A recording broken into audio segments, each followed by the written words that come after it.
Hello everyone, இது உங்களோட மக்கு குக்கு. இன்றைக்கி நம்ம சேனலில் ஒரு யம்மியான டேஸ்டியான மட்டன் கோலா உருண்டை வீட்டிலே எப்படி ரொம்ப ஈஸியாக செய்கிறதுன்னு தான் பார்க்க போகிறோம். வீடியோக்குள்ளே போகிறதுக்கு முன்னாடி நம்ம சேனலுக்கு இது வரைக்கும் சப்ஸ்கிரைப் பண்ணி சப்போர்ட் பண்ணிட்டு வர எல்லாருக்கும் ஒரு பெரிய தேங்க்ஸ். இன்னும் நீங்கள் சப்ஸ்கிரைப் பண்ணலைன்னா சப்ஸ்கிரைப் பண்ணிவிட்டு பெல் ஐக்கானையும் கிளிக் பண்ணி வச்சுக்கோங்க. வாங்க சமைக்க ஆரம்பிக்கலாம். நான் இன்றைக்கி ஒரு 1/4 கிலோ போல் மட்டன் எடுத்துக்கிறேன்.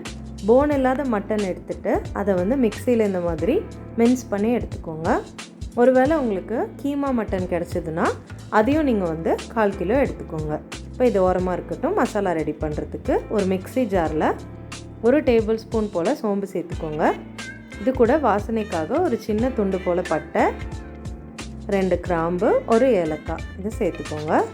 இப்போ இதில் 1/2 டீஸ்பூன் போல் பிளாக் பெப்பர், குறுமிளகு வந்து சேர்த்துக்கோங்க. முழு மிளகாய் நான் சேர்த்துக்கிறேன். இதை வந்து முதல்ல ஒரு கொரப்பாக ஒரு அரைச்சிருங்க.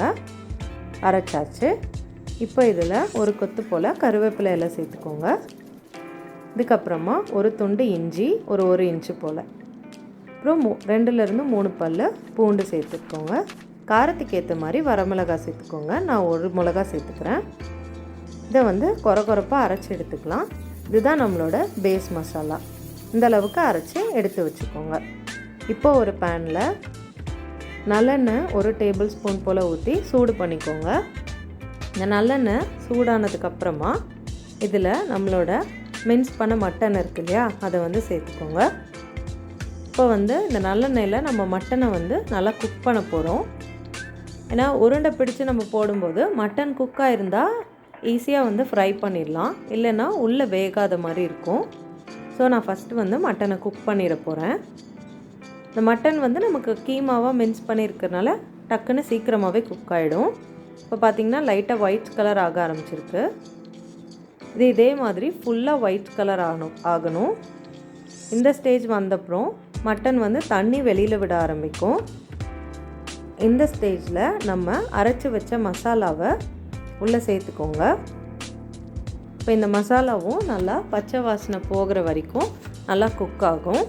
மட்டன் கூடயே சேர்ந்து இதுவும் நல்லா குக் ஆகணும். இப்போ இதை நல்லா சாட்டே பண்ணிக்கோங்க. மசாலா எல்லா பக்கமும் ஈவனாக இருக்கிற மாதிரி. இப்போ இதில் தேவையான அளவு உப்பு சேர்த்துக்கோங்க. நான் 1 டீஸ்பூன் சேர்த்துக்கிறேன். சேர்த்துட்டு இதையும் நல்லா கிளறி விட்டுக்கோங்க. இந்த மட்டன் வந்து நல்லா வதங்கணும். மட்டன் நல்லா வெந்து சாஃப்ட் ஆகிரும். அந்தளவுக்கு நம்ம இதை குக் பண்ணணும். இப்போது இதில் 1 டீஸ்பூன் போல் மிளகாத்தூள் சேர்த்துக்கோங்க. கூடவே 1/4 டீஸ்பூன் போல் மஞ்சத்தூள் சேர்த்துக்கோங்க. சேர்த்துட்டு இதை நல்லா குக் பண்ணிடுங்க. மட்டன் நல்லா வெந்துடணும். அந்தளவுக்கு நல்லா குக் பண்ணிவிட்டு எல்லா மசாலாவும் நல்லா கம்பைன் ஆன அப்புறம் நம்ம இதை இறக்கி ஆற வச்சிடலாம். ஆறினதுக்கப்புறமா ஒரு மிக்சி ஜாரில் சேர்த்துட்டு இதை வந்து நல்லா அரைச்சி எடுத்துக்கோங்க. இந்த அளவுக்கு நம்ம வந்து கொரப்பாக அரைச்சி எடுத்துக்கலாம். இதை வந்து இப்போ வந்து ஒரு பவுலுக்கு மாற்றிக்கோங்க.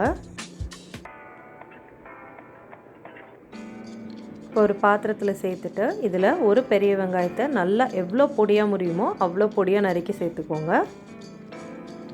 இது கூடவே ஒரு 1/4 கப் போல் கொத்தமல்லி இலையும் நல்லா பொடியாக நறுக்கி சேர்த்துக்கோங்க. இது கூட தேவையான அளவு உப்பு சேர்த்துக்கோங்க. சேர்த்துட்டு இது எல்லாத்தையும் ஒன்றா கம்பைன் பண்ணுறதுக்காக ஒரு முட்டையை சேர்த்துக்கோங்க. இது எல்லாத்தையும் ஒரு ஸ்பூன் இல்லை ஒரு கரண்டி வச்சு நல்லா வந்து மிக்ஸ் பண்ணிக்கோங்க. எல்லாத்தையும் நல்லா பொடியாக நறுக்கிக்கோங்க. அப்போ தான் கோலா வந்து உடையாமல் வரும். இப்போ இதில் கொஞ்சமாக பொட்டுக்கடலை மாவு சேர்த்துட்டு கொஞ்சமாக சேர்த்து கலந்துக்கோங்க. இதெல்லாம் ஒன்றா கம்பைன் ஆகி வரணும். அப்போ தான் உருண்டை பிடிக்க வசதியாக இருக்கும். அதுக்கு வந்து நம்ம பொட்டுக்கடலை மாவை யூஸ் பண்ணுறோம். எனக்கு ஒரு 1/4 கப் போல் தேவைப்பட்டுச்சு. உங்களோட கன்சிஸ்டன்சிக்கு ஏற்ற மாதிரி அட்ஜஸ்ட் பண்ணிக்கோங்க. இந்த கன்சிஸ்டன்சிக்கு நம்ம மாவு கலந்துக்கணும். இப்போது இந்த கோலாவை சின்ன உருண்டையாக உருட்டிக்க போகிறேன். உருண்டையோட சைஸ் வந்து உங்களோட விருப்பம்தான். நான் வந்து கொஞ்சம் சின்னதாக உருட்டுவேன். அப்போ வந்து நிறையா உருண்டை வரும். ப்ளஸ் வந்து கிறிஸ்பியான பார்ட் வந்து நமக்கு நிறையா கிடைக்கும். அதனால் நான் வந்து இந்தளவு உருண்டைகளாக வந்து எல்லாத்தையும் உருட்டிக்க போகிறேன்.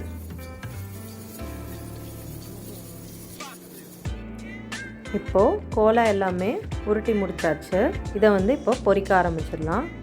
அதுக்கு ஒரு கடாயில் எண்ணெய் சூடு பண்ணிக்கோங்க. டீப் ஃப்ரை பண்ணுற அளவுக்கு தேவையான அளவு எண்ணெயை சூடு பண்ணிக்கோங்க. இப்போ சூடு பண்ணதுக்கப்புறமா மீடியம் ஃப்ளேமில் வச்சுட்டு ஒவ்வொரு கோலா உருண்டையாக மெதுவாக சைடில் இருந்து உள்ளே ட்ராப் பண்ணுங்கள். பொத்துன்னு போட்டோன்னா உடஞ்சிரும். ட்ராப் பண்ணிவிட்டு லைட்டாக ஒரு நிமிஷம் போல் அதை டச் பண்ணாதீங்க. அதுக்கப்புறமா லைட்டாக அது செட் ஆனோடனே நம்ம வந்து கரண்டி வச்சு கலந்து விடணும். இப்போது நான் வந்து இந்த கரண்டி வச்சு லைட்டாக வந்து அப்படியே பெரட்டி விடுறேன். இப்படி பெரட்டி விடுறதுனால நம்மளோட கோலா வந்து எல்லா பக்கமும் ஈவனாக வேகும். நல்ல ஒரு ஈவனான கலர் கிடைக்கும். இது ஃபுல்லாக நல்லா ஈவனாக வெந்து ஒரு கோல்டன் ப்ரௌனுக்கு வரணும். இப்போ பார்த்திங்கன்னா நல்லாவே கோலாவோட கலர் வந்துருச்சு. உள்ளே இருக்க மட்டன்லாம் நல்லா வெந்துட்டதுனால நமக்கு வெளியில் கலர் வந்தாலே இனஃப் தான். இப்போ இதை வந்து ஒரு பிளேட்டுக்கு மாற்றிட்டு சர்வ் பண்ண வேண்டியதுதான். அவ்வளோதான், நம்மளோட ஈஸியான கோலா உருண்டை வீட்டிலே நம்ம செஞ்சு முடிச்சிட்டோம். ரொம்ப யம்மியாக இருக்கும். லன்ச் அண்ட் ஒரு ஸ்நாக்காக நீங்கள் ஃபேமிலியோடு சேர்ந்து என்ஜாய் பண்ணுங்கள். வீடியோ பிடிச்சிருந்தா லைக் பண்ணுங்கள், கமெண்ட் பண்ணுங்கள், ஷேர் பண்ணுங்கள். மறக்காமல் நம்ம சேனலுக்கு சப்ஸ்கிரைப் பண்ணிடுங்க. என்னோடய மித்த வீடியோஸ்க்கான லிங்க்ஸும் சைடில் கொடுத்துருக்கேன். அந்த வீடியோஸும் பார்த்து எனக்கு சப்போர்ட் பண்ணுங்கள். தேங்க்யூ.